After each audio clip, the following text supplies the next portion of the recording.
Assalamualaikum warahmatullahi wabarakatuh. Waalaikumsalam. Alhamdulillahi rabbil alamin wa bihi nasta'inu ala umuri dunya waddin. Wassalatu wassalamu ala asyrafil anbiya'i wal mursalin sayyidina wa maulana Muhammadin Sallallahu alaihi wasallam wa alihi wa ashabihi ajma'in. Amma ba'du. Hadirin mukarramin para asatidz, khusus guru-guru kita Bapak Ustaz Syahudi, Jadi tanggal 11. Jadi Bapak Ustaz Syahudi, Bapak Fahmi selaku mewakili keluarga besar almarhum Bapak Haji, serta para jamaah hadirin mudah-mudahan dirahmati Allah Subhanahu wa taala.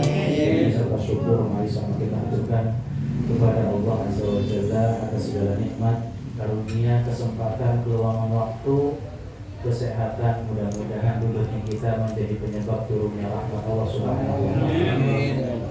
Salawat serta salam mudah-mudahan Allah senantiasa sampaikan rahmatnya, Allah curahkan kasih sayangnya kepada Nabi yang mulia Nabi Muhammad sallallahu alaihi wasallam. Subhanallah, rahmatullah, kasih sayang Allah tercurah kepada para keluarganya, para sahabatnya, dan ini tentunya terkhusus kita selaku umatnya. Mudah-mudahan nanti di yaumul kiamah kita sama-sama mendapatkan syafaatnya. Amin ya rabbal alamin.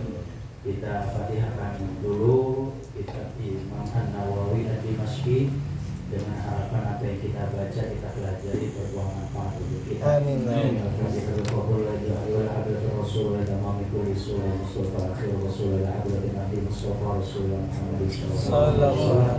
وعلى آله وأصحابه وسلم وبارك وعلى وجميع الصحابة أجمعين وجميع الأولياء والأنبياء والشهداء والصالحين خصوصا حضرة سلطان الأولياء الدكتور محمد عبد القادر الجيلاني ولا حضرة سيد أبي حميد محمد بن محمد الغزالي الطوسي ولا حضرة سيد أبي عبد الله محمد بن سليمان الجزري ولا حضرة سيد الإمام النووي الدمشقي ولا حضرة جميع علمائنا ومشايخنا ومعلمنا أينما كانوا.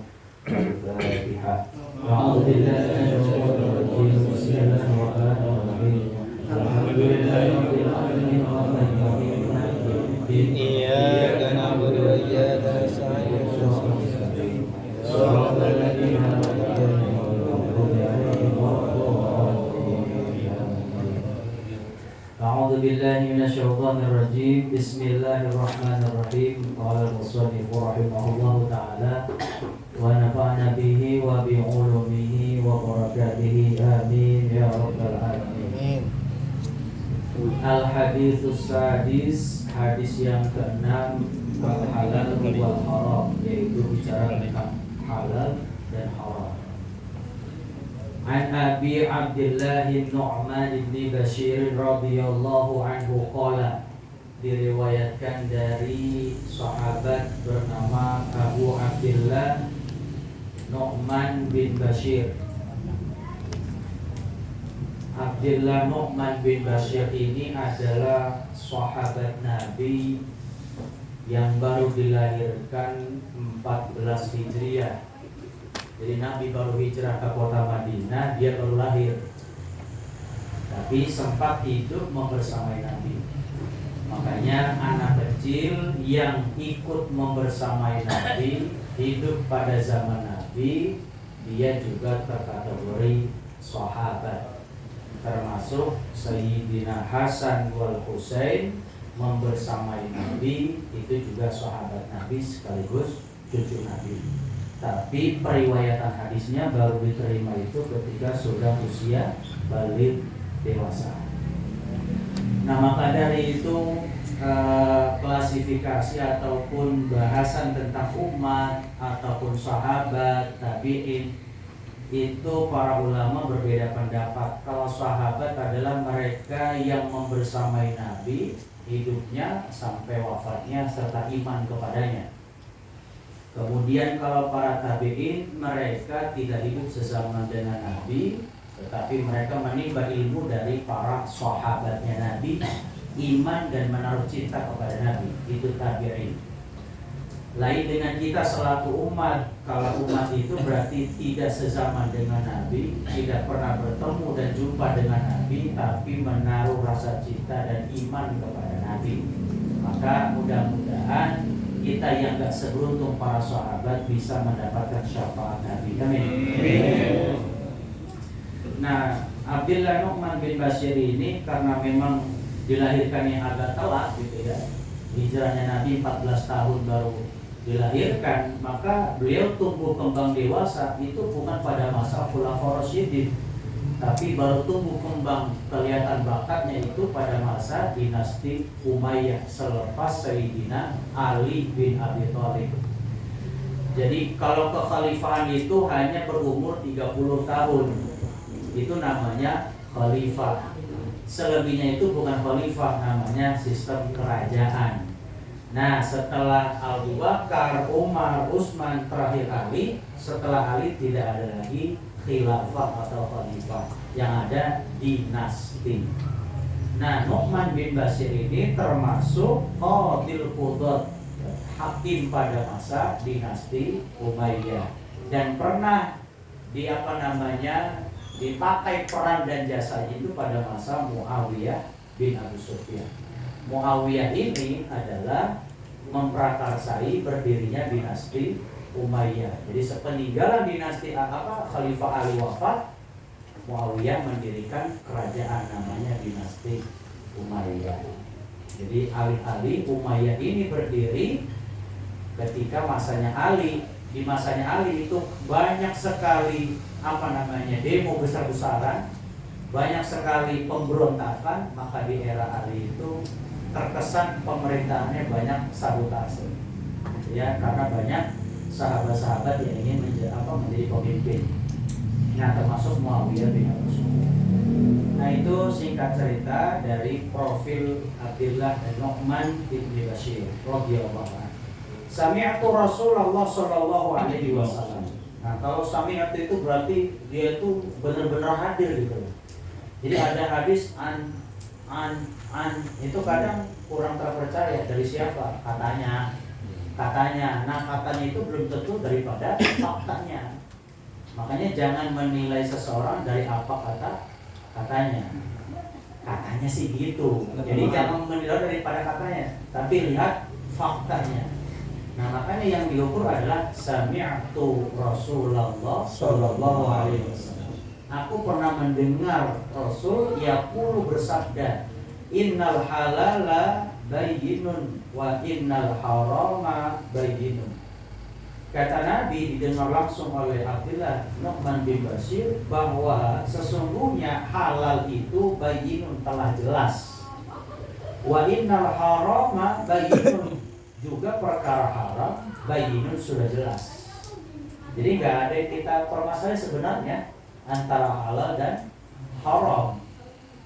Wa bainahuma umurun. Nah, ini yang menjadi penyakit buat kita. Di antara keduanya itu, antara halal dan haram, umurun mustabihatun. Ada perkara-perkara yang menyerupai kepada halal dan haram. Namanya syubhat, remeng-remeng. Kalau ditanya ikhfa, samar-samar, enggak idhar, enggak minjem, merenyang kalau ditanya gitu. Iya, mangap enggak minjem, enggak, kan itu samar namanya gitu ya. Iya, geriang. Nah, itu namanya mustabihat, syubhat. Kalau kita seringnya bahasanya syubhat. La ya'lamuhunna katsirun minan nas. Tidak ada yang mengetahui sama sekali daripada banyaknya manusia. Artinya manusia itu nggak mengenal betul arti mutasyabihat itu apa. Jadi pokoknya nang buang di jalan, udah itu milik gua aja. Ya. Faman ittaqa syubhati faqad istabra'a li dinihi wa irdihi. Faman ittaqa, maka siapa yang menjaga diri asyubhati dari perkara syubhat, faqad istabra'a, maka sungguh dia telah melindungi kepada agamanya, dia telah berlindung atau melindungi kepada agamanya, wa irdihi, dan kehormatannya. Jadi kalau dalam gramatikal bahasa Arab itu setiap pada kalimat qad setelahnya fi'il madhi udah artinya pasti sungguh, gak pernah bohong.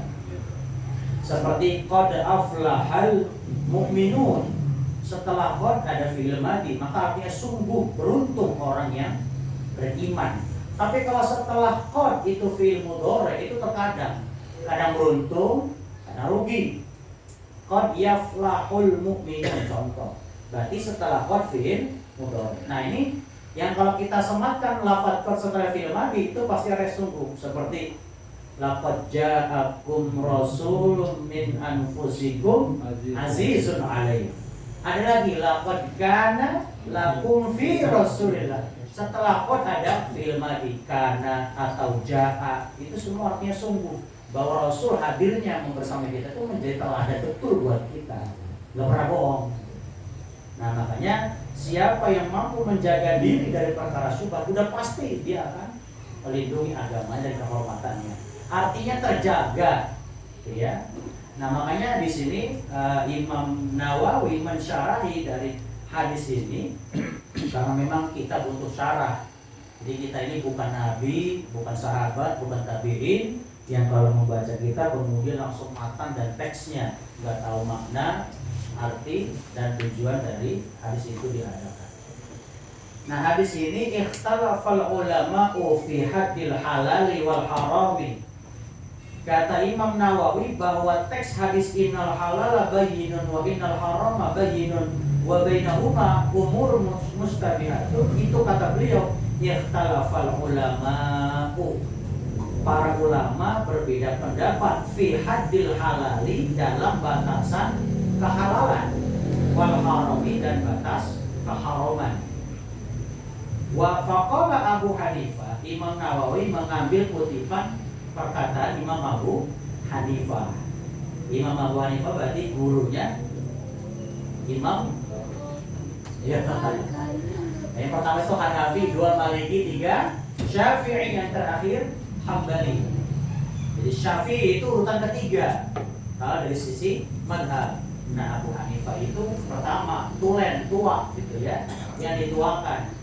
Makanya madhabnya madhab hadis, lebih kepada hadis karena lebih dekat kepada para sahabat.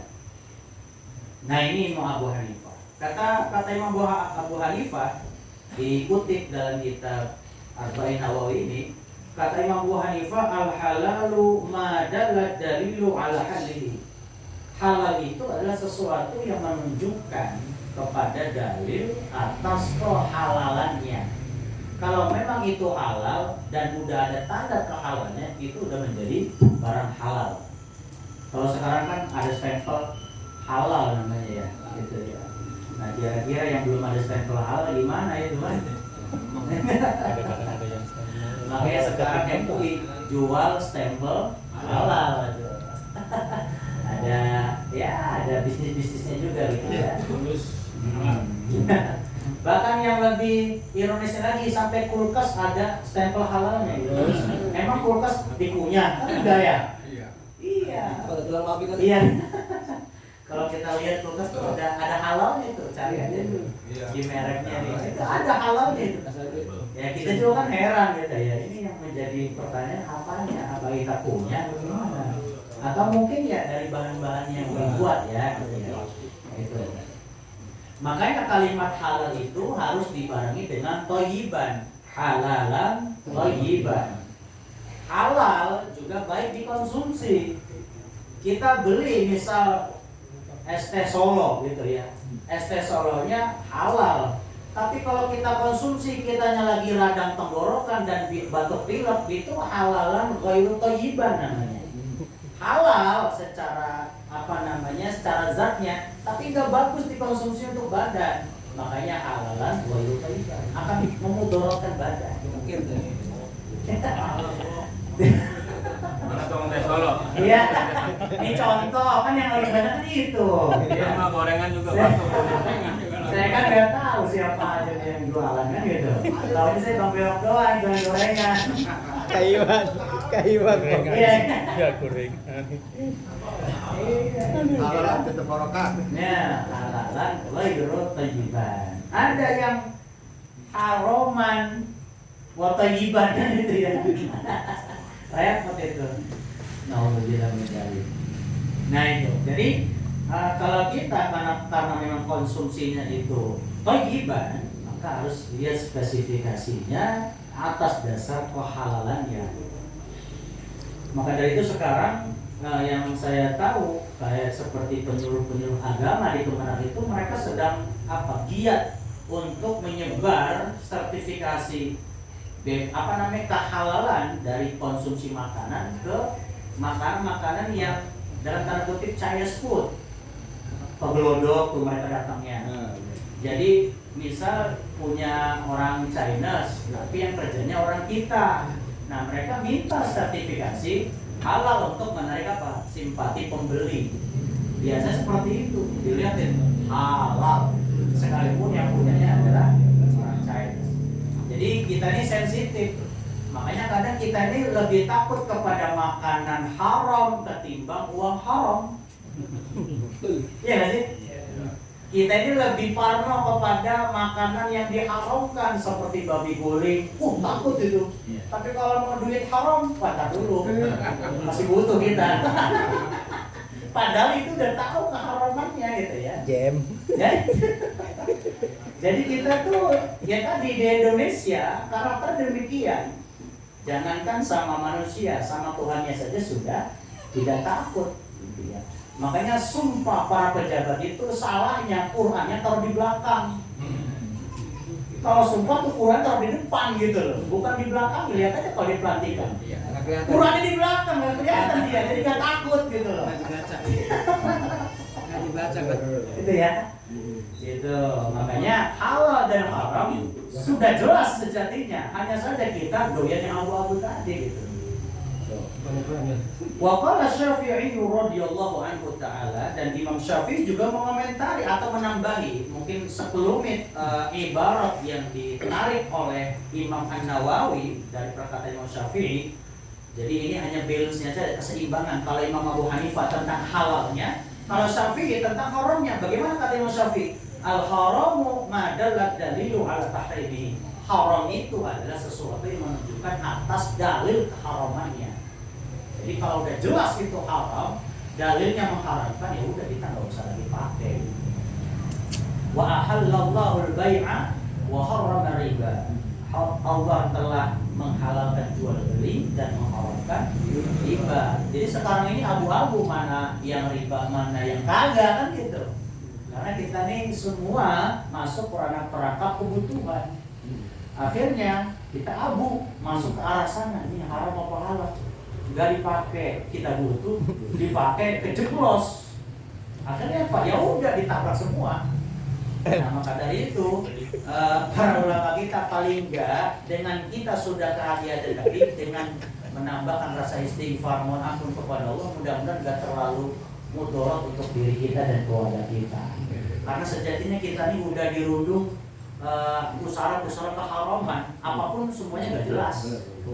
Kita jalan di atas aspal, kita nggak pernah tahu aspal dari mana jalannya. Sekarang kalau nggak nginjek aspal, mau dari mana jalannya? Ayo, kan kita nggak pernah tahu tuh aspal pembangunan dari mana, tapi pemerintah. Kita nggak pernah tahu pemerintah pembangunan seperti apa. Di satu sisi kita pengen menjaga diri dari hal-hal syubhat. Nah sekarang mau lewat mana jalannya? Lewat got. Susah juga kita. Akhirnya mau nggak mau ya lewat yang tadi juga. Makanya kita nih nggak bisa lepas dari barang-barang yang seperti itu. Maka setidaknya dengan kita menyadari bahwa ini halal, ini haram, dan kita udah tahu mana halal mana haram, setidaknya kita bisa memohon ampunan kepada Allah untuk bisa menghindarinya dikit demi sedikit. Kita udah nggak bisa lewat dikit-dikit kan kita pakai m-banking. Seperti apa lagi? Tabungan. Iya. Itu nggak boleh ya? Nah sekarang, ya bukan nggak boleh. Jadi gimana kita kan abu, cara menyikapinya abu gitu. Pertanyaannya. Nah sekarang kalau kita punya kuota M3 Telkomsel beli 20 giga sebulan nggak pakai habis, sisa 5 giga. Itu 5 giga kira-kira masuk lagi ke kita? Enggak, kembali angus. Itu kemana larinya? Ya. Kita beli 20 giga sebulan, nggak kepake, kemarin cuma 15 giga. Habis kan masa tenggang, udah nggak kepake tuh 5 giga, macet. Tapi ketika kita isi pulsa lagi, kok nggak balik itu? Nggak nambah ini. Berarti kan yang 5 giga itu berarti koper kemana? Itu kan diolah lagi, balik lagi jadi uang. Masuk lagi ke HP kita. Terus saya begitu. Nah, ini hal yang kecil. Ini secara teknologi. Apalagi e-money, e-tol. Itu kan akadnya nggak jelas. Punya e-tol nggak? Yang punya mobil biasa punya e-tol. E-tol kalau kita isi 100 ribu. Kalau hilang itu e-tol, siapa yang mau tanggung jawab? Nggak ada, Pak. Kita beli, ada akadnya. Yang tanggung jawab siapa? Kalau kita ijab berarti ada kabulnya. Nah, makanya kita tuh abu semua ini. Nggak jelas. Ke Indomaret belanja kuat 3.600, duitnya 5.000. Dikembaliin berapa? 1.000. Pak, boleh donasikan 400 peraknya? Naudzubillah. Akhirnya 400 dikumpulin menjadi apa? Barang syubhat yang tidak tahu arah halal maupun haramnya. Jadi kalau kayak demikian kita tuh udah nggak bisa. Kita mau ambil recehan, takutnya di belakang komen, receh aja pakai diambil. Tapi kalau dihitung-hitung satu orang 400 perak yang masuk Indomaret, Alfamart sampai ratusan orang sehari semalam udah berapa ribu itu? Syubhat kan jatuhnya itu. Iya kan? 200 perak ini, 200 perak satu bapak belanja. Kalau satu majelis yang berangkat 200, 300 nggak diambil, ya itu kan jatuhnya apa? Barang nambang syubhat. Bainal halal. Tungguin aja besok. Nah itu dia, jadi kita ini udah serba salah cara berangkat dan bermuamalah kita. Permen aja ke permen kan? Itu juga nggak boleh akad pakai permen. Kalau kita pakai duit kembali pakai permen itu nggak masuk karena akad jual. Kembalinya ke permen aja. Dan kembalian nih nambah gorengan satu aja. Nah kali itu boleh kali ya. Ya kali. Boleh kan? Iya. Aman tuh aman. Iya. Kata Bapak, gopenya nggak ada nih, pakai plastik aja kali. Nambahin plastik. Capek satu. Ya, kita dia. Fama mittaqo asyubuhatu faqad istabra'a. Paragraf yang kedua ya. Wa baina umur mutasyabihatun, perkara di antara hal dan hal itu perkara syubhat. Baina halal wa haram umur mutasyabihatun bil halal wa haram. Fa haitsu tafatis syubhatu intafatil karaha. Jadi kalau tidak adanya, kalau hilang masa kesyubhatan, hilang pula masa apanya?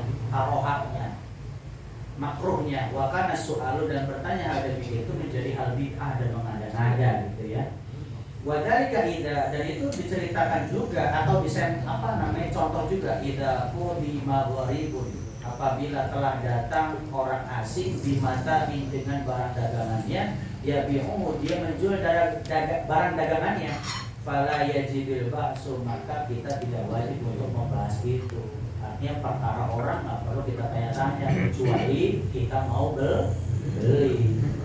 Bang, baksonya bang berapa? Semangkok berapa? 10.000. Hanya doang. Jadi enggak hanya doang. Saya ikut ya. Kalau mau nanya ya beli gitu, jangan tanya doang. Kayak berarti rojalin ya, rombongan jarang beli.